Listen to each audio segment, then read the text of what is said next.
Earth, a unique planet, restless and dynamic. Continents shift and clash.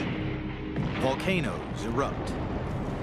Glaciers grow and recede. Titanic forces that are constantly at work, leaving a trail of geological mysteries behind. This episode explores the incredible journey of one of the most indestructible and valuable metals on the planet, gold. Created in outer space, an immense explosion blasted minute particles of gold at 70 million miles per hour into the rocks that form our planet. How tiny pieces of scattered gold accumulate to form massive deposits is one of Earth's great mysteries. To find the answer, geological detectives sift through ancient riverbeds, hunting for hidden treasures above and below ground, and investigating alien natural wonders, finding clues that will ultimately reveal how the Earth was made.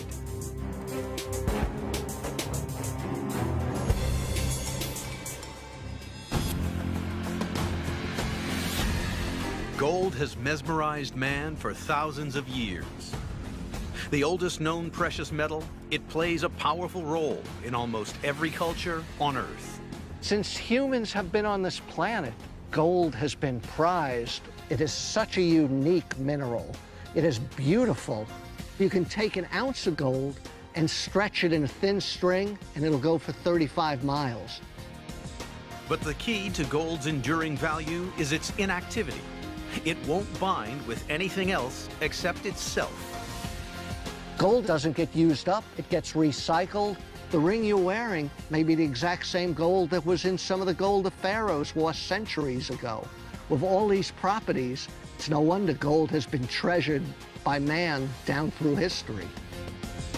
Man has mined gold for thousands of years, but found only 160,000 tons worldwide, enough to fit comfortably inside a 4-bed house.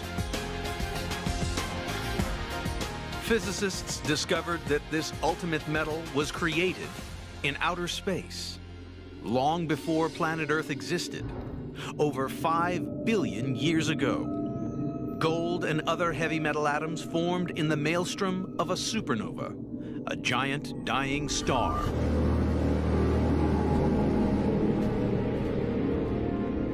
As it exploded, shockwaves blasted minute gold particles across the universe at 70 million miles per hour, scattering them far and wide throughout the early solar system. As this cloud of rubble compacted together, the gold became trapped inside the rocks of the newly forming planet Earth. Widely dispersed and inactive, to this day, most of the Earth's gold remains as tiny, isolated particles in the rocks. It's ironic, but gold is around us everywhere. It's in the soil in our backyards. It's in these rocks here in the riverbeds. But the problem is, it's in very small amounts. In these rocks, the gold may be at 1 part per billion. That's like finding just a grain of sand in an Olympic-sized swimming pool. Unusually large stashes of gold are concentrated in a handful of very special places around the world. The largest in southern Australia, China, South Africa, Peru, and the western United States.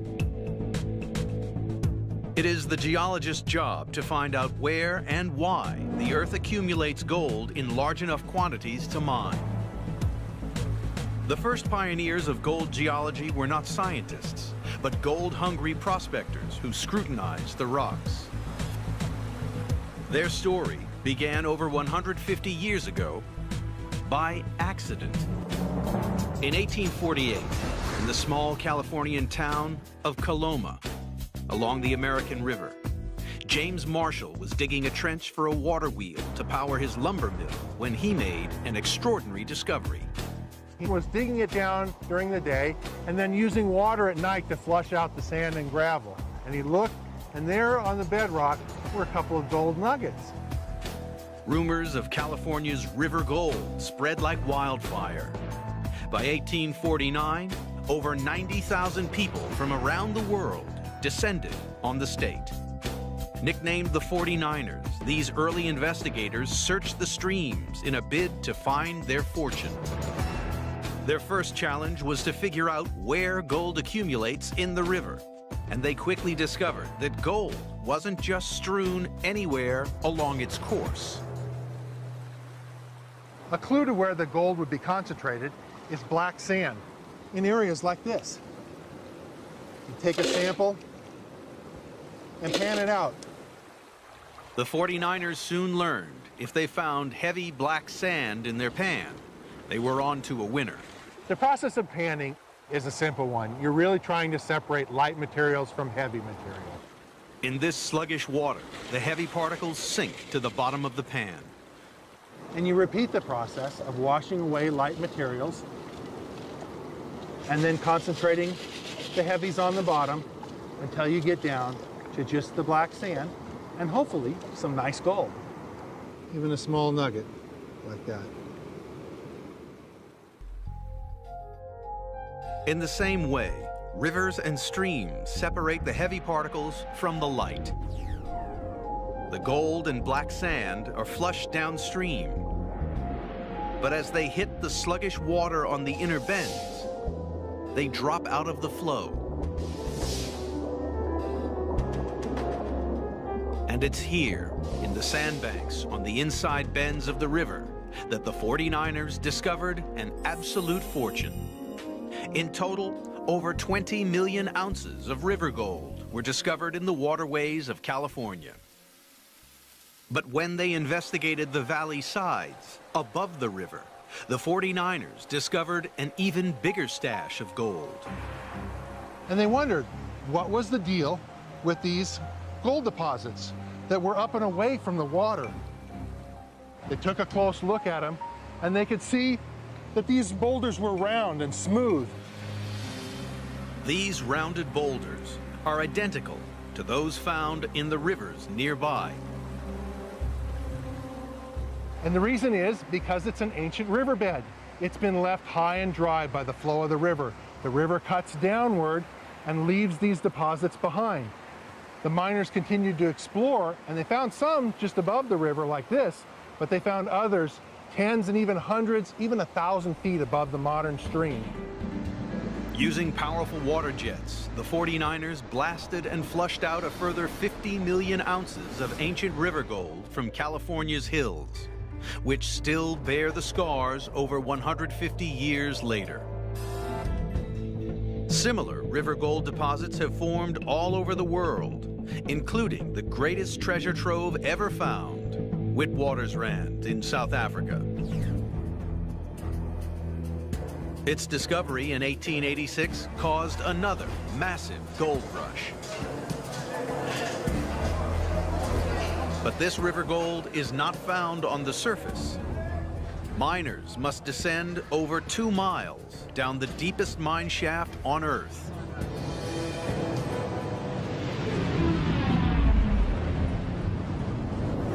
Half the gold on this planet has been produced from that one group of deposits. Most geologists believe that these unique deposits formed from ancient river systems, concentrating these in old river gravels. Over millions of years, thousands of ancient rivers carrying gold spilled into a huge lake, dumping a massive gold deposit. This ancient lake bed is now buried miles underground. To date, Witwatersrand has produced over 1.4 billion ounces of gold, worth over $1.5 trillion. And geologists believe the same value of gold still remains untouched. In the search for California's river gold, 49ers found heavy black sand, a sign that gold is deposited on the inside bend of a river, and gold buried beneath rounded boulders in the valley walls, proof that rivers have been depositing gold for millions of years. The 49ers suspected that rivers were carrying gold down from a source somewhere in the mountain, the mother lode.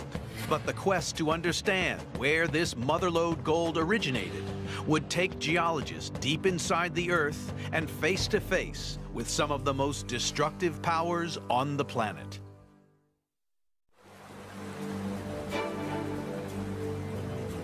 In the 19th century, the 49ers plucked 70 million ounces of river gold from California's streams and ancient riverbeds, valued at more than $80 billion. But this easy gold didn't last. The race was on to find the source of the river gold, the mother lode, and they set off into the mountains to investigate. And this is what the old-timers were really looking for: a big wide vein of quartz filled with gold. It runs literally for miles through the countryside. They were able to mine millions of ounces of gold from sources just like this. With the discovery of mother lode gold, prospecting changed from a solo quest to big business. Hundreds of mines sprung up all over California, employing thousands of men. Discovering what geological force had concentrated gold in California's mountains was a puzzle that would bamboozle scientists for decades. In 1853, the Allegheny mine opened in Sierra County, California.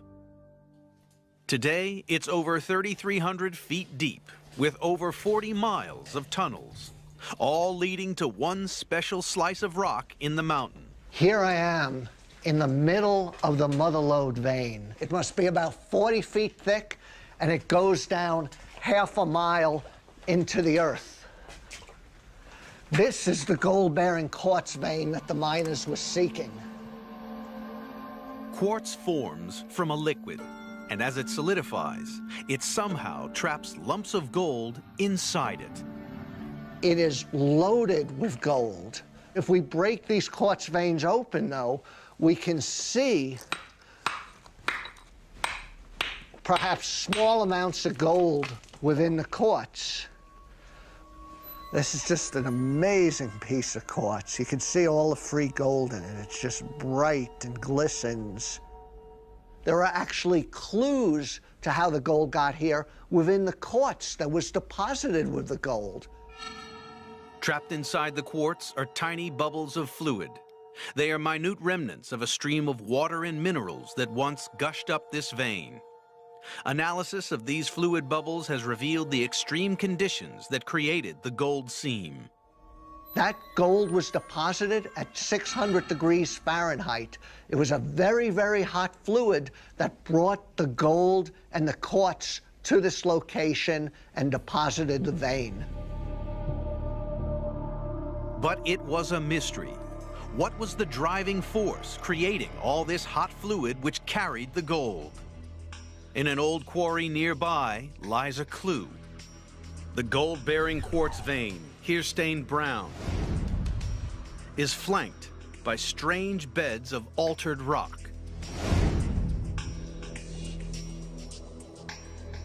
When the old-timers saw rocks like this, they would get excited. They knew they were getting close to the source of the gold. They would see these rocks had changed their color, and then they would get to the big mother lode quartz vein, the source of most of the gold ore. This quartz vein is sandwiched between these altered rocks. And looking at these altered rocks, you see they're all deformed. They're up on end, they're sheared up, they're broken, they're folded. These veins run for hundreds of miles in a north-south. Similar sandwiches of gold quartz and broken rock are found along the entire length of California. And strangely, they all run parallel to the coast. Whatever immense force shattered these rocks must also have created the hot fluid which carried and concentrated the gold. But what was it? Geologists finally solved the mystery in the 1950s, when the revolutionary theory of plate tectonics shed light upon how California and its mountains were made. They discovered that beneath the Pacific Ocean, a giant plate of the Earth's crust moved eastwards. It plowed into the American continent, crumpling huge slabs of the seafloor as it went.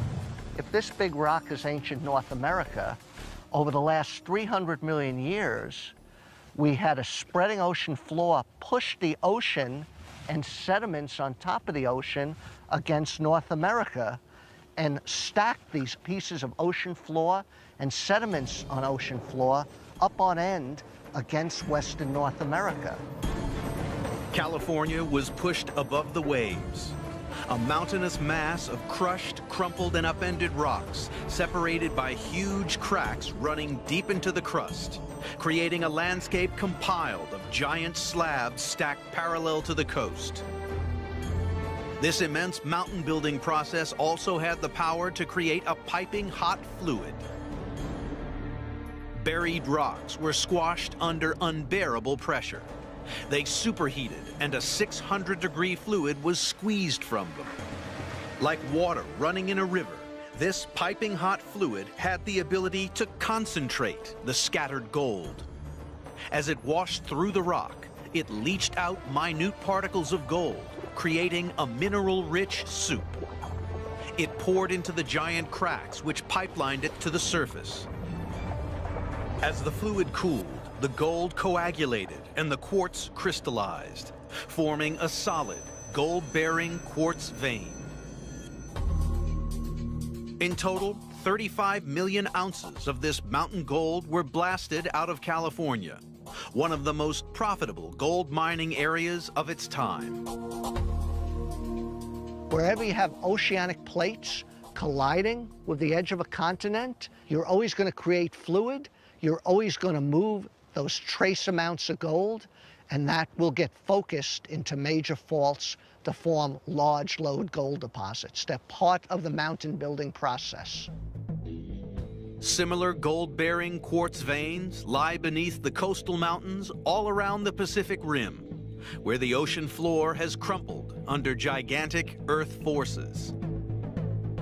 Scientists investigating how California's mountain gold formed have found ancient fluid bubbles, proof that a hot liquid deposited the quartz and gold.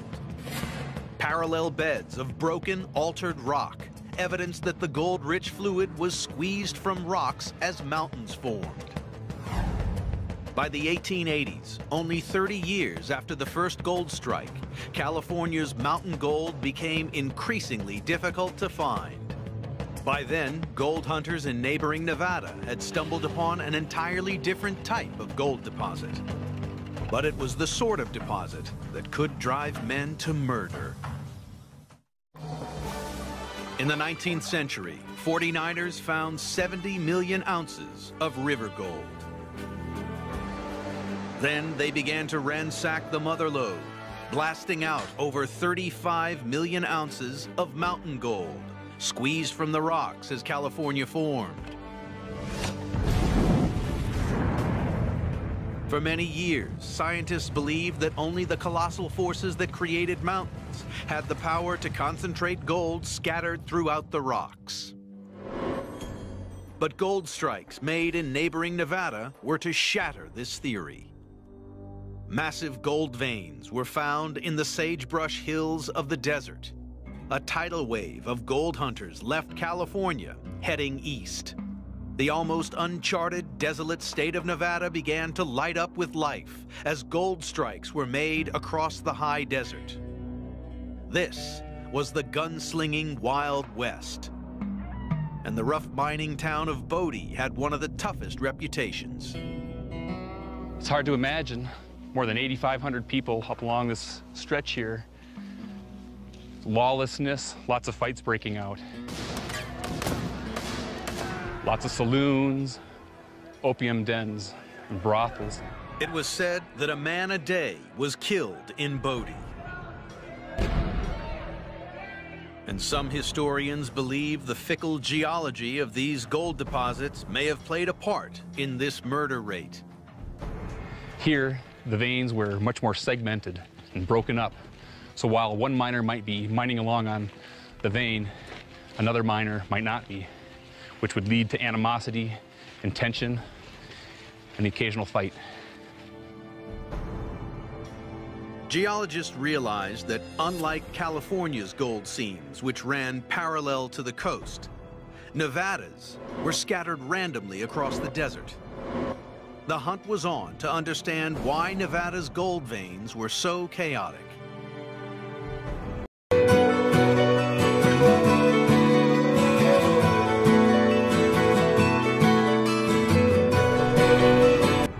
"300 miles northeast of the cramped old mine in Bodie is the Midas Mine. Large enough to drive a truck down, it's one of a handful of remaining gold quartz mines in Nevada, and it's a geologist's paradise. It's wonderful to have an underground mine because when you go underground, you have a three-dimensional picture of the geology. It really helps you get a feel for what clues to be looking at that we might see on the surface, that we might see better expressed underground. Working mines like Midas have become geological laboratories and are helping to unlock the mystery of Nevada's scattered gold veins.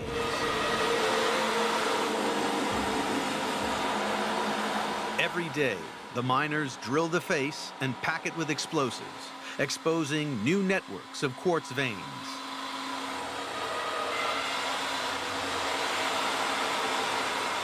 This is just like the old days, but more high-tech. They're gonna drill the face out, load it with explosives, and blow it up. 450 pounds of explosives are about to blow to reveal the gold-bearing quartz vein.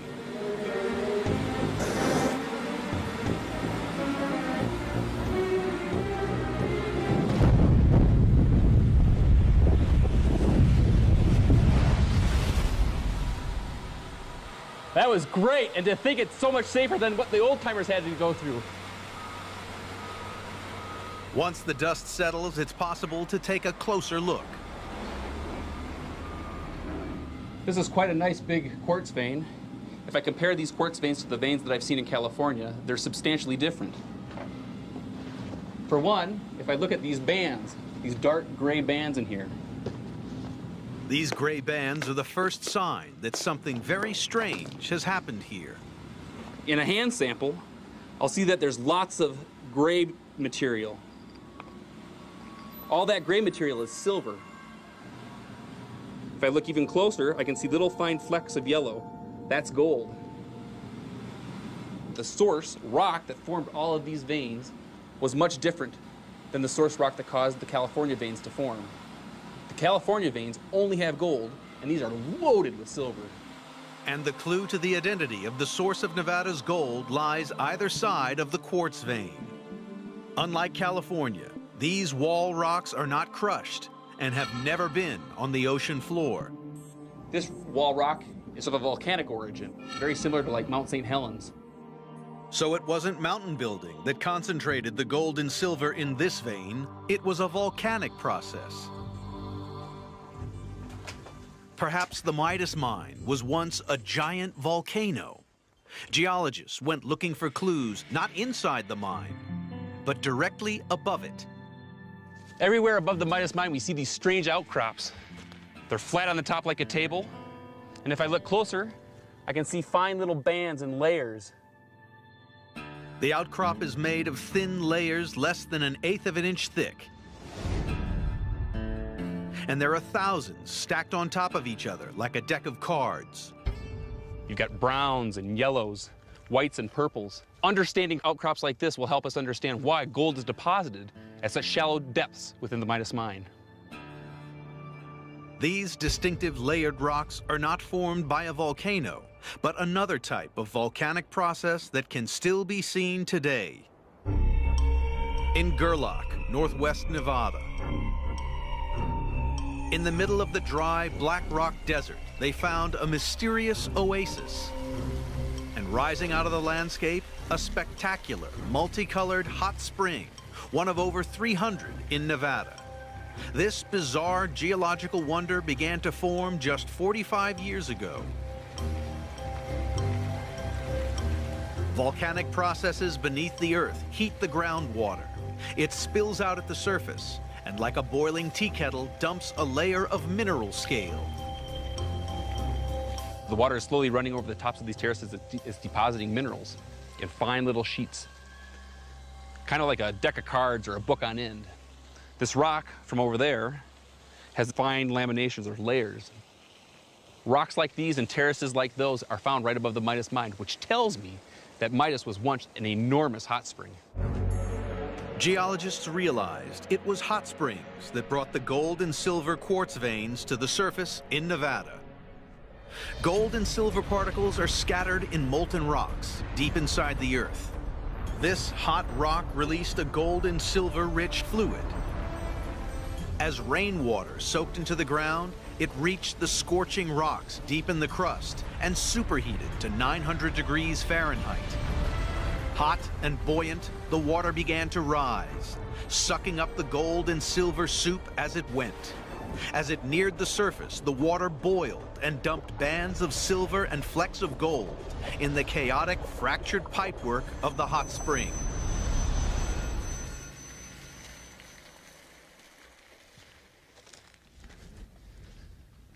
Imagine this landscape 15 million years ago.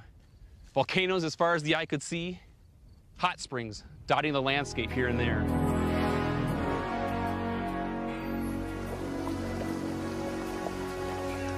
Gold is forming at this moment in hot springs all over the world.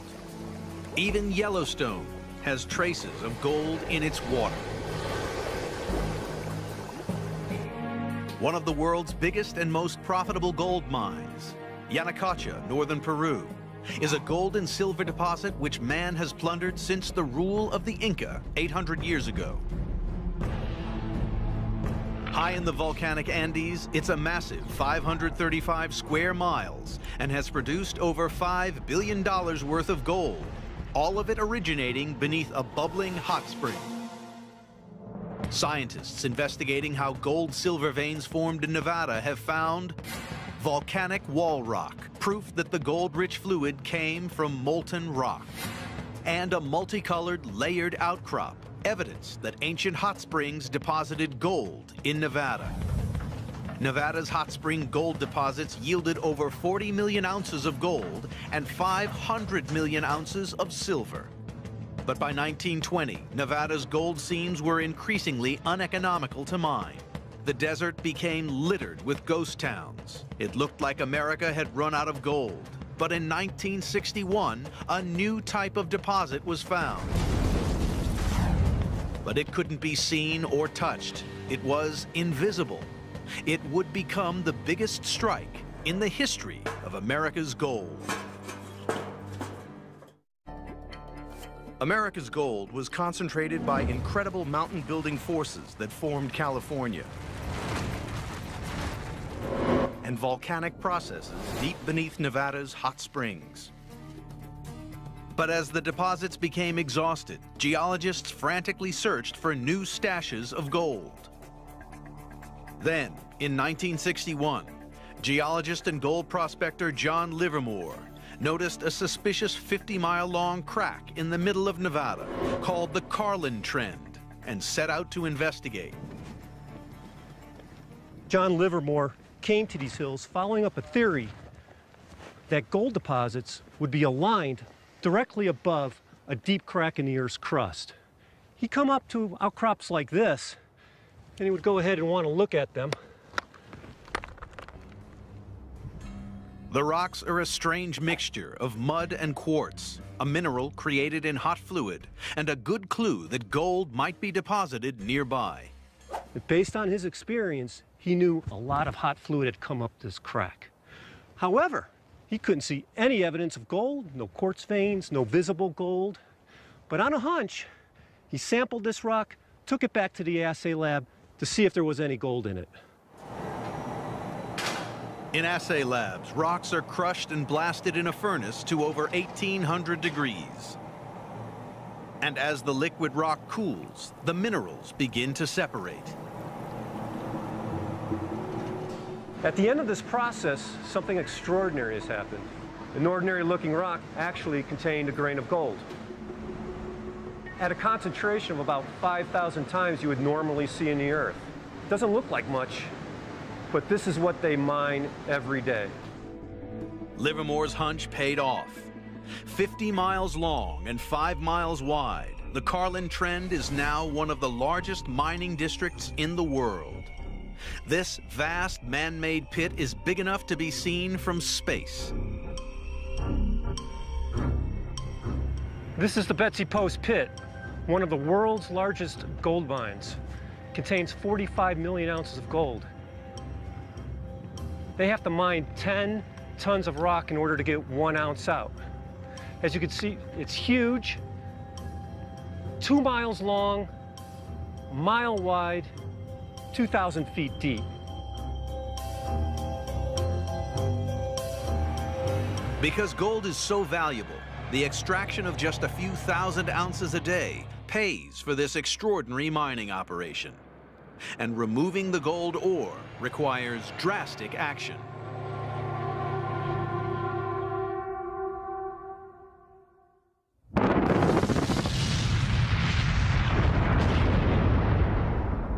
Wow. That's what 400,000 pounds of explosives looks like.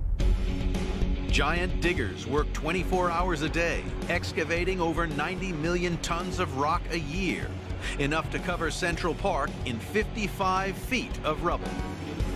But within this raw gold ore, not a speck of gold has ever been seen with the naked eye. The mystery is, where's the gold? You can't see it. The rocks look really ordinary. The clue to where this gold is hidden is in the internal structure of this rock. Magnified 500 times, the gold is still invisible. But this rock is an extraordinary lattice of quartz and mud, perforated with strange cavities. It looks like a honeycomb, like something's eaten away at it. Clearly, some strange geologic process has concentrated and hidden the gold in the rock. Scientists realized if they were going to solve the puzzle of how gold came to be hiding in these rocks, first they would have to understand where the rocks came from. A clue was found in the 19th century by cattle rancher Absalom Lehman in the eastern reaches of Nevada.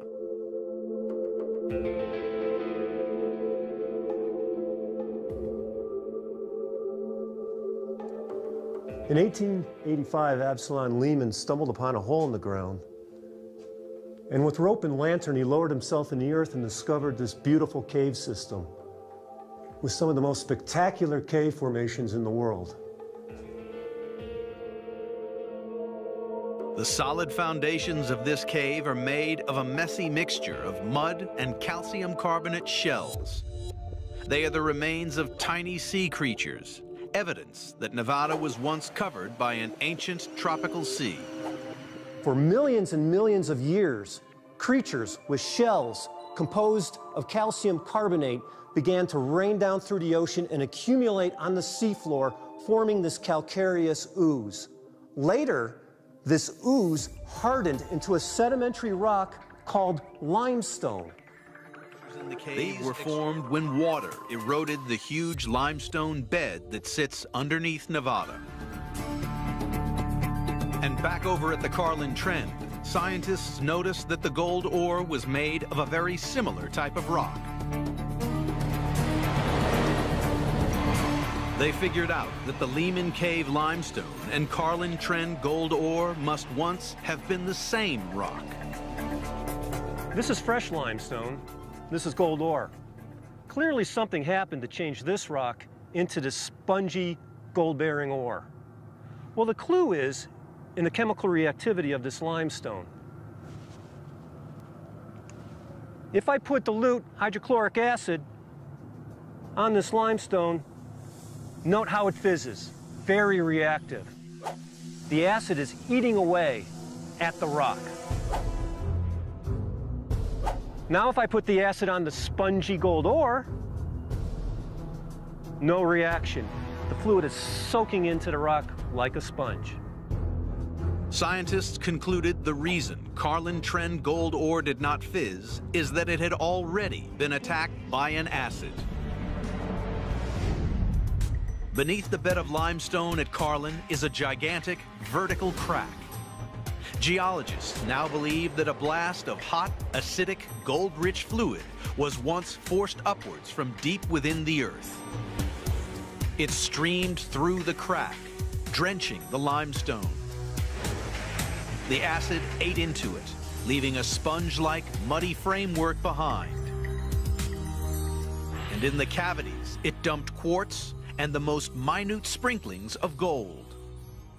It's only been very recently that scientists have been able to use even more sophisticated imaging equipment, microscopy, to image down to the scale of individual atoms. Magnified 100,000 times. Tiny specks of sub-microscopic gold can be seen embedded in the rock. Zooming in further, a staggering 4 million times, the gold particle is finally revealed. This fleck of gold is only 5 nanometers in diameter, 1/1,000,000th the size of a pinhead, and each tiny white dot is an individual gold atom.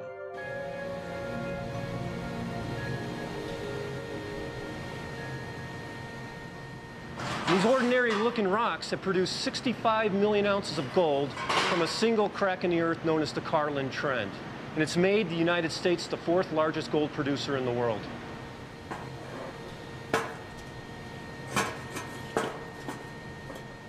Scientists investigating how Nevada's gold ore formed have found a sponge-like rock structure, suggesting that something ate away at the limestone. And gold ore not reacting with acid, evidence that an acidic fluid had already attacked the limestone, showering it with minute particles of gold. Similar Carlin-type deposits have since been discovered, yielding a further 35 million ounces of gold. Yet these discoveries may only be the tip of the iceberg. Geologists are now using state-of-the-art equipment, hoping to unlock millions of ounces of American gold trapped deep beneath the Nevada desert. Throughout world history, over 5 billion ounces of gold have been recovered by man. And almost 1/10 of this has been found in California and Nevada, adding up to a staggering $280 billion worth of bounty. How much remains is anyone's guess. There's no reason not to assume as much gold exists as has been mined in the past. But geologists, prospectors, explorationists have found the easy gold. In the past, prospectors and geologists homed in on this easy gold by following geological clues exposed on the surface. But vast areas of Nevada are covered in a deep layer of mud and gravel that has been eroded from the surrounding mountains. Geologists believe hoards of gold still lie concealed beneath this layer of gravel, unseen by anyone for millions of years. Finding all this buried gold in an area covering 110,000 square miles is no easy task. But one man has the ability to see under the ground using pioneering technology.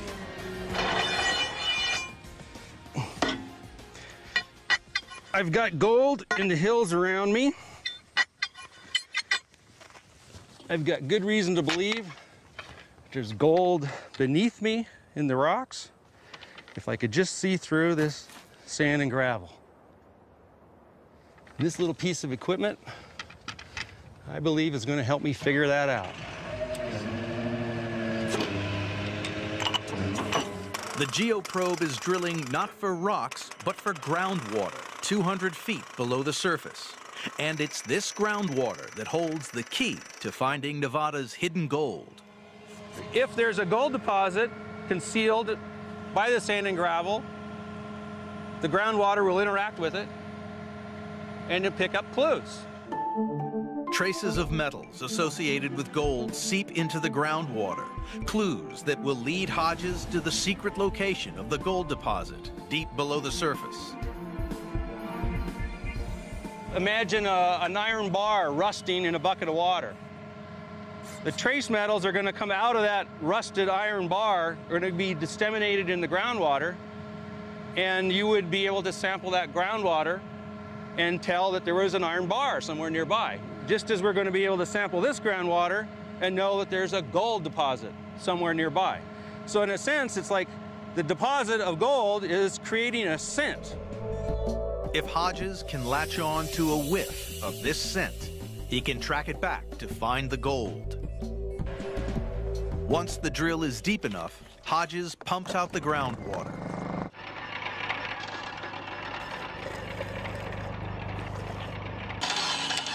Okay, I think I've got enough sample now. Somewhere in this bucket of muddy water, I believe you've got some clues. This is no ordinary pickup truck. It's a state-of-the-art mobile laboratory. Hodges measures how many trace metals are in the groundwater, and the scent here is particularly strong. And it's telling me that I've likely got a lot more trace metals. Arsenic, antimony, mercury, copper, lead, zinc are the kinds of trace metals that are often associated with gold deposits. And it looks to me like we've moving in the right direction. In the same way the old-timers traced the gold up into the mountains, Hodges tracks the increasing concentration of trace metals in the groundwater. It's like a little childhood game of hide and go seek. Am I getting hotter or am I getting colder? And that makes it a science. The net is tightening around the gold deposit. The scent is strongest in this 4 square mile target zone. But it's still too large an area to begin test drilling for gold. To focus in further, Hodges needs to literally see inside the earth. Well, this instrument here is a gravitometer. And it has the ability to measure how dense the rocks are beneath this point. Just as there's a landscape here on the horizon behind me, there's a landscape in the bedrock underneath me. Multiple readings from the gravitometer create a secret treasure map of the terrain submerged beneath the surface gravel. From this rock density map, Hodges can pinpoint the likely location of the gold deposit. He has found a suspect gash in the earth over a mile long and 250 feet below the surface. It's a good sign, as gold is often found deposited in deep cracks. It's time to start drilling for gold. The diamond-studded drill probes the crack and extracts a cylinder of bedrock. This is the first in a sequence of test drills along the crack, and the results are tantalizing. After all this traveling around, I'm finally able to see the rocks for the first time.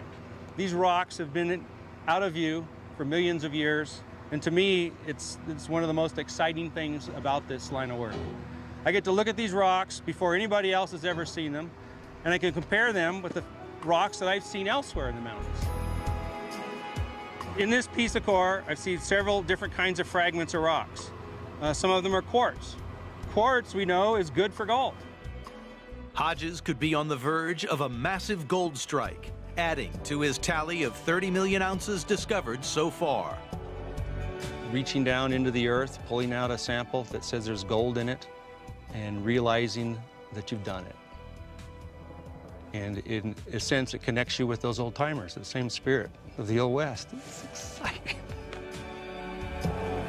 It's pioneering geologists like Hodges who will find what's left of America's gold. Scientists and prospectors investigating how gold is concentrated around the world have found gold in heavy black sands, evidence that rivers concentrate gold on the inside bends. Parallel beds of broken, altered rock, proof that gold-rich fluid was squeezed from California's mountains. Multicolored, layered outcrops show that ancient hot springs deposited gold quartz veins in Nevada. And spongy gold ore, evidence that an acid dumped minute sprinklings of gold in the rock. The Earth does not relinquish her gold treasure easily. Man's irresistible urge to find gold is the driving force which helped pioneer the science of geology. Investigating how gold is concentrated across the world is not just a story of metal and mining. It's an epic tale that has revealed how the Earth is dynamically changing to this day, and over billions of years of the planet's history, living proof that the Earth is never at rest.